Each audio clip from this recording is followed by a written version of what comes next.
গল্পের শুরু এখান থেকে।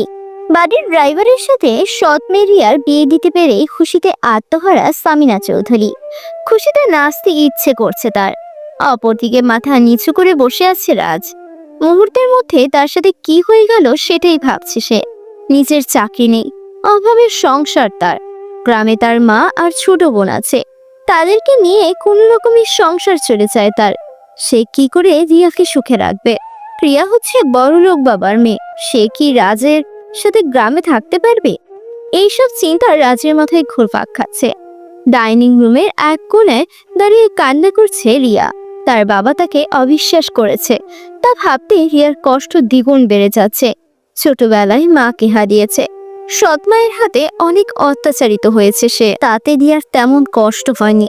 বাবা অবিশ্বাস করায় যতটা কষ্ট হয়েছে। রিয়াকে কান্না করতে দেখে রিয়ার সৎ মা সামিনা চৌধুরী বলে, দেখ রিয়া, কান্না করে এখন কোনো লাভ হবে না। যখন ড্রাইভারের সাথে প্রেম করেছিস তখন মনে ছিল না যে রাজ একজন ড্রাইভার?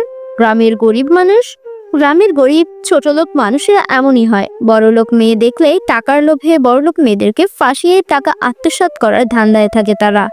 সামিনা চৌধুরীর এমন কথা শুনে রাজ বলে ওঠে, ঠিক করে কথা বলো, গরিব হতে পারি, তবে আমরা লোভী না। এতই যখন জানেন যে গ্রামের মানুষেরা লোভী, তাহলে লোভীর সাথে নিজের মেয়ের বিয়ে দিয়েছেন কেন? এই কথা বলে রাজ সেখান থেকে উঠে নিচের রুমে চলে যায়। রুমে গিয়ে ব্যাগ গুছিয়ে নিয়ে বাড়ি থেকে বের হয়ে যায়। রাজকে বের হতে যেতে দেখে রিয়া বাবার সামনে গিয়ে বলে, বাবা, তোমার থেকে এটা কখনো আশা করিনি। বাড়ির ড্রাইভারের সাথে বিয়ে দিয়েছো, তাতে আমার বিন্দু মাত্র কষ্ট হচ্ছে না। কষ্ট হচ্ছে এটা ভেবে যে আমার বাবা মাকে অবিশ্বাস করেছে। আমি তোমাদের কাছে ভারী হয়ে গেছি তো।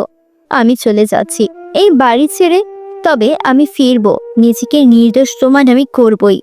এই কথা বলে রিয়াও বাড়ি থেকে বের হয়ে যায়। বাড়ি থেকে বের হয়ে রিয়া রাজের পিছু নিয়ে রাজকে ডাকতে থাকে, কিন্তু রিয়ার ডাক রাজের কান পর্যন্ত পৌঁছায় না। তাই রিয়া দৌড়ে গিয়ে রাজের সাথে দাঁড়ায়। রিয়াকে দেখে রাজ অবাক হয়ে যায়। কখন থেকেই আপনাকে ডাকছি, আপনি শুনেননি? না। ও, কেন এসেছো এখানে? আমি আপনার সাথে আপনার গ্রামে যাব। কি? যেটা শুনেছেন সেটা। আমি তোমাকে আমার সাথে নিয়ে যেতে পারবো না। কেন? অনেক কারণ আছে। এই কথা বলে রাজ হাঁটা শুরু করে। যা দেখে রিয়া বলে, বিয়েটা যেভাবেই হোক না কেন, এখন তো আপনি আমার স্বামী, তাই আমি আপনার সাথেই যাব।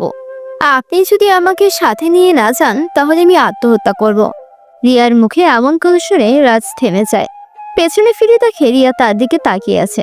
পাগল হয়ে গেছো তুমি? কি যাতা বলছো? আমি ঠিকই বলেছি। আমি বড় মুখ করে বাসা থেকে বের হয়ে এসেছি আপনার সাথে যাব বলে। আপনি যদি আমাকে নিয়ে না চান তাহলে আমি আত্মহত্যা করব। তোমার যা ইচ্ছা করো, আমি তোমাকে আমার সাথে নিয়ে যাব না। তাহলে আমি বুড়িগঙ্গা নদীতে ঝাঁপ দিয়ে আত্মহত্যা করব। আমি কিন্তু সাঁতার কাটতে পারি না। এইসব কথা আমাকে কেন বলছো? দেখো, এমনিতেই মন মেজাজ ভালো নেই, তার উপর আবার তোমার এই সব পাগলামি দেখার বিন্দুমাত্র ইচ্ছা নেই আমার। ঠিক আছে, তাহলে আপনি চান আমি গেলাম বুড়িগঙ্গা নদীর কাছে। এই কথা বলে রিয়া হাঁটা দেয়। যা দেখে রাজ বলে, হেঁটে যেতে অনেক সময় লাগবে, সিএনজি ঠিক করে দেব? রাজের মুখে এমন কথা শুনে রিয়া থেমে যায়। রাজের দিকে এগিয়ে এসে বলে, আমার কথা আপনি মজা মনে করছেন না? এখন দেখবেন যে এই রিয়া যা বলে তাই করে। এই কথা বলে পাশে থেকে একটি মাঝারি সাইজের ব্রিজের দিকে এগিয়ে যায় রিয়া। যা দেখে রাজ রিয়ার পিছু নেয়। রিয়া ব্রিজের কাছে গিয়ে ব্রিজের রেলিং এর উপরে উঠে দাঁড়ায়। তারপর পেছনে ফিরে দেখে রাজ দাঁড়িয়ে আছে। রাজকে দেখে রিয়া যখন ঝাঁপ দিতে যাবে ঠিক তখনই রাজ রিয়ার হাত ধরে টান দেয়, ফলে রিয়া এসে রাজের গায়ের উপর পড়ে। রাজ রিয়াকে নিজের কাছ থেকে সরিয়ে নিলে একটা থাপ্পড় দিয়ে বলে, পাগল হয়ে গেছো? তোমরা সবাই আমার সাথে কি শুরু করেছো? আমাকে কি খেলার পুতুল মনে হয় তোমাদের কাছে? কথাগুলো বলে থেমে যায় রাজ। রাগে রাজের মুখ একদম লাল হয়ে গেছে। আপনি তো আমাকে সাথে নিবেন না, আর আমি ওই বাড়িতে আর ফিরে যাব না, তাই আত্মহত্যা করতে গিয়েছিলাম। রাজ এবার রিয়াকে উদ্দেশ্য করে বলে, চলো আমার সাথে। সত্যি আপনি আমাকে আপনার সাথে করে নিয়ে যাবেন? চলো। চলেন। রাজ একটা সিএনজি থেকে বলে, মামা, সাইদাবাদ বাস কাউন্টারে যাবেন? জি যাব। ভাড়া কত? 300 টাকা। কি যে বলেন না মামা, 200 টাকার ভাড়া 300 টাকা চাইছেন? আচ্ছা, 200 টাকাই দিয়েন, উঠেন। রাজা রিয়া উঠে বসে সিএনজিতে। সিএনজি এসে থামে সাইদাবাদ বাস কাউন্টারের সামনে। রাজ ভাড়া মিটিয়ে রিয়াকে নিয়ে কাউন্টারের ভিতরে চলে যায়। তারপর বাসের টিকিট কেটে নেয়। বাস যেতে পারবে তো? কেন পারবো না। কিছুক্ষণের মধ্যেই বাসও চলে আসে। রাজ আর রিয়া উঠে বসে। রাত 12টা, গাড়ি চলছে তার আপন বেগে। রিয়া রাজের বুকে মাথা রেখে ঘুমিয়ে আছে। রাজ রিয়ার দিকে তাকিয়ে দেখে সামনে ছোট ছোট চুলগুলো এসে মুখে পড়ছে। রাজের ইচ্ছে করছে চুলগুলো সরিয়ে দিতে, পরক্ষণে কি একটা ভেবে চুলগুলো সরিয়েও দেয় রাজ। রাজের মাথায় ঘুরপাক খাচ্ছে শুধু চিন্তা আর চিন্তা। কিভাবে সেই রিয়াকে সুখে রাখবে? বাড়িতে গিয়ে মাকে বা কি বলবে? কিভাবে মা বোন আর বউকে সুখে রাখবে? কিভাবে সংসার চালাবে? তার তো এখনো পড়াশোনাও শেষ হয়নি। অনার্স 4র্থ বর্ষে পরীক্ষা দিয়েছে এবার, এখনো রেজাল্ট বের হয়নি। এইসব ভাবতে ভাবতে কখন যে রাজের চোখের পাতা এক হয়ে গেছে রাজ নিজেও জানে না। রাতটা একেবারেই নীরব ছিল, শুধু বাসের ইঞ্জিনের প্রতিধ্বনি আর মাঝে মাঝে কোনো পথচারীর দূর থেকে শোনা আওয়াজ। রিয়ার মাথা রাজের বুকের ওপর, নরম নিঃশ্বাস। সে যেন শান্ত হয়ে গেছে। রাজ তাকিয়েছিল, চোখে ক্লান্তি, মনের ভেতরে ভয় আর এক অদ্ভুত অঙ্গীকার যে মানুষকে তার জীবন ভরিয়ে দিতে হবে, যে মানুষকে সে কখনো কষ্ট দেখাতে চাইছে না, তারা আজকে রূপেই যেন সব কিছু বদলে দিয়েছে। গ্রামের রাস্তা নেমে তারা ছোট হাত পা তুলে হাঁটতে লাগলো।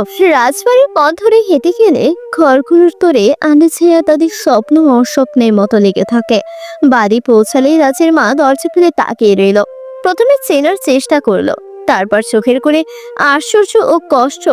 রাজের ব্যাকপ্যাক রিয়ার কাঁধে পড়ানো কাঁধার মতো। সবকিছুই তাকে সত্যটা বলছে। সে প্রথম মুহূর্তে চাপ কাটতে সময় লাগতো। মাকে সাহস করে রাজ বলল তার সব কটা কথা, চাকরির অনিশ্চয়তা, পড়াশোনার অবস্থা, কিন্তু রিয়ার জন্য যে তার হৃদয় স্থির। রিয়া নিজের কণ্ঠে বলল, আমি সিদ্ধান্ত নিয়েছি, আমি তার সাথে থাকতে চাই। আমার কোনো বাড়ি আর কোনো বিলাসিতা চাই না। আমি চাই ভালোবাসা আর বিশ্বাস থাকো। মায়ের চোখে জল ওঠে। ভয় আর ভালোবাসার মিশ্র অনুশোচনায় সে গলার শেষে বলল, তুমি যদি তাকে সুখী করে তোলো তাই যথেষ্ট। দিনগুলো কঠিনভাবে চলে গেল। কাজের খোঁজ, পাশের লোকজনের কটূক্তি, বাকি পড়াশোনা সামনে চলা। রাস্তার উপরে কাঠমিস্ত্রির কাজ শেখা শুরু করলো। সন্ধ্যায় গ্রামে ছোটখাটো রিটেল দোকানে কাজ করে। রিয়া মিনতি করে রাজের পাশে দাঁড়ালো। নতুন রান্না, ছোট ছোট বাচ্চাদের পাঠ শেখানো, বাড়ির কাজ সবকিছুই করে দিল। কিন্তু সবচেয়ে বড় কথা ছিল তার অনড় বিশ্বাস। মানুষ যতটা বলেছিল তুমি পারবে না, তাদের সবকিছু ধীরে ধীরে থেমে গেল। আর কিয়ামত গড়িয়ে উঠলো তখনই তারা দুজন একসাথে হাসতে শিখলো। একদিন সকালে পোস্টমাস্টার এসে জানালো রাজের এক মুক্তিযুদ্ধ সংসদীয় বৃত্তির রেজাল্ট সার্ভিস সুযোগ। পরীক্ষার ফল ভালো এসেছে। রেজাল্টে লেখা আছে অনার্স 4র্থ বর্ষ উত্তীর্ণ। রাজরিয়ার চোখে অশ্রু মিশে গেল। এই এক ফলই নয়, বরং এই ফল তাদের বিশ্বাসের পুরস্কার। যে বিশ্বাস তারা একে অপরের উপর রেখেছে সেটাই তাদের কষ্টটা হালকা করে দিয়েছিল। রিয়া বাবার কথাও একসময় বদলাতে লাগলো। মানুষ যখন দেখলো প্রিয়া সত্যি সিদ্ধান্তে দৃঢ়, হৃদয় বদলায়। সে বাবাও একদিন তার সামনে এসে দাঁড়ালো এবং লজ্জা আর চোখে অনুশোচনা হাত বাড়িয়ে বলল, আমার মেয়ে, আমি ফোন করেছি, তোমাকে আমি ভুল বুঝেছি। প্রিয়া চাপা কণ্ঠে বলল, বাবা, সময় বিচার করবে, তোমার বিশ্বাস ফেরাতে আমি চেষ্টা করব। বাবা কাঁদল, পেছে ভুল স্বীকার করলো, কিন্তু বদনের জন্য সময় চাইল। সময় লাগলো। তাদের জীবন একদম সজীব বাস্তবতার মধ্যে দিয়ে গিয়ে স্থির হলো। কেউ তাদের জন্য রাজকীয় আয়োজন করলো না, কেউ বড় হোটেল ডিনার করালো না। তারা সকালবেলার রোদে ঘুম ভাঙলো, ক্ষুদ্র শ্রম করে আয় করলো। এক ছানার ঘর হতে পারে খানিকটা ধুলোবালি, কিন্তু সেখানে ছিল তাদের সম্মান আর বিশ্বাস। রিয়ার আর রাজ যখন সন্ধ্যায় মাঠের পাশে বসে দুচোখ দেখতো, তারা অনুভব করত যে মুহূর্তটায় তারা একে অপরকে বেছে নিয়েছে সেটাই তাদের জীবনের সবচেয়ে ভালো মুহূর্ত ছিল। এক সন্ধ্যায় রিয়া রাজকে চেঁচিয়ে বলল, তুমি জানো, যখন তুমি আমাকে বাঁচিয়েছিলে আমার কয়েদির সব বিন্দু একসাথে বন্ধ হয়ে গিয়েছিল। আমি সেই রাতটা ভুলবো না। রাজ মাথা নত করে হাসলো। আর আমি ভুলবো না যখন তুমি বলেছিলে তুমি যদি আমাকে সাথে না নাও আমি যাব। দুজনে চুপ করে হাতটা ধরলো। কোনো বড় কথা আর নেই, শুধু আস্থার নিঃশব্দ প্রতিজ্ঞা। গল্পটা শেষ হয় এমন এক সকালে। রিয়া রান্না করে রাজকে লাঞ্চ বক্সে দিয়ে দিল খাবার। রাজ ফোনটা তুলে দেখলো একটি ছোট্ট কোম্পানির নোটিফিকেশন, পরীক্ষার ফল অনুযায়ী প্রশিক্ষণের সূচক, সঙ্গে একটা স্পন্সরশিপ। রাজের চোখে আনন্দ নেমে এলো। সে রিয়ার কপালে হালকা চুমু দিল। রিয়া ঠোঁটের কোণে হেসে বলল, দেখেছো, আমরা একসাথে চলেছি। তাই পথে আলোর খোঁজ পেয়েছি। সবকিছু এখনো সমাপ্ত হয়নি।